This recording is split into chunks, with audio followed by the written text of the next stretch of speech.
Welcome to my channel. आज के video में हम सीखेंगे डेटा वैलिडेशन अप्लाई करना डेट और टाइम पर। जैसे मेरे पास ये एक सीट है और ये विजिट के लिए बनाया गया है। अगर कोई विजिट करने आता है, जैसे कि एक सीट जो होगा वो 1 मंथ के लिए वैलिड होगा। तो अगर कोई विजिट के लिए आया और वो डेट आउट ऑफ मंथ डाल दिया, तो उसके लिए जैसे कि मान लीजिए मोहन आया। अब ये मंथ जो चल रहा है ये मार्च चल रहा है। हमने यहाँ पर डेट डाल दिया है 1/4/2025। ये तो एक्सेप्ट हो गया। ठीक है, तो यहाँ पर हम क्या करेंगे कि डेटा वैलिडेशन अप्लाई करेंगे। सबसे पहले तो इसको डिलीट करेंगे और यहाँ पर सिलेक्ट करेंगे सबको। डेटा वैलिडेशन में जाएंगे और यहाँ पर हम सिलेक्ट करेंगे डेट।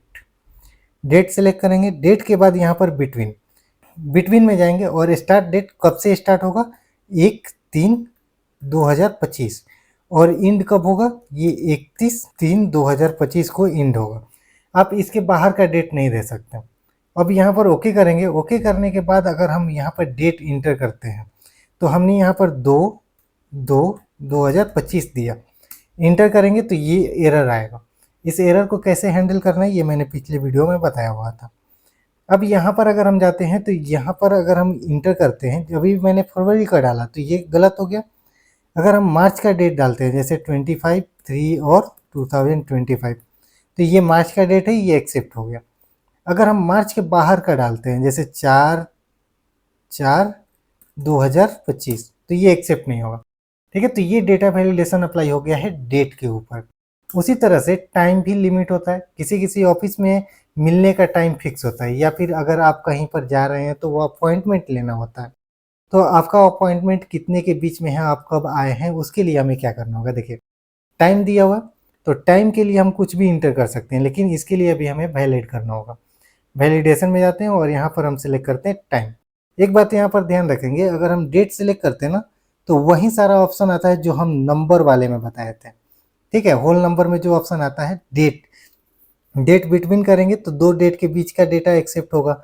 नॉट बिटवीन करेंगे तो 2 डेट पूछेगा लेकिन उसके बीच का डेटा एक्सेप्ट नहीं होगा। इक्वल टू करेंगे तो ये एक फिक्स डेट के लिए होता है। नॉट इक्वल करेंगे तो जो डेट इंटर होगा उसके अलावा कोई दूसरा डेट दीजिएगा तब एक्सेप्टेबल होगा।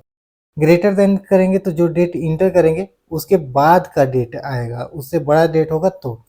उसी तरह से हम क्या करते हैं, यहाँ पर हमने डेट के बाद हमने सेलेक्ट किया टाइम, तो टाइम में भी वही सेम ऑप्शन आएगा।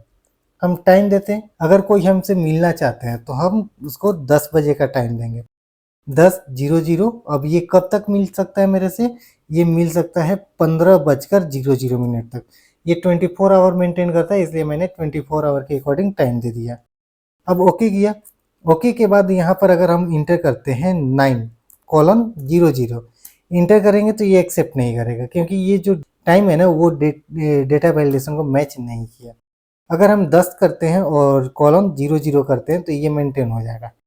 अब इसको हम कितना कर सकते हैं, डबल क्लिक करेंगे तो देखिए, अब इसको अगर हम डबल क्लिक करेंगे ना तो ये AM PM ऑटोमेटिक वहाँ दिखता रहेगा। ये एक्सेल 365 है जो कि ऑटोमेटिक डेट और टाइम के फॉर्मेट को मेंटेन कर लेता है, हमें कुछ करने की ज़रूरत नहीं होती है। उसके बाद हम यहाँ पर जो मैक्सिमम जो टाइम दिए थे 15 बजे तक का दिए थे, तो यहाँ पर 15:00 अगर करते हैं तब भी ये एक्सेप्टेबल होगा। अब यहाँ पर अगर हम 15:01 करते हैं, 1 मिनट लेट, एक्सेप्ट नहीं होगा। तो ये एक्सेल है बहुत ज़्यादा एडवांस है, और इसमें हम क्या कर सकते हैं कि एक एक सेकेंड पर डेटा वैलिडेशन अप्लाई कर सकते हैं। तो इस तरह से अगर आप डेटा वैलिडेशन अप्लाई करते हैं तो आपके टाइम में भी कहीं पर प्रॉब्लम नहीं होगा। ये था हमारा आज का वीडियो। अगर वीडियो पसंद आया तो वीडियो को लाइक कर लीजिए।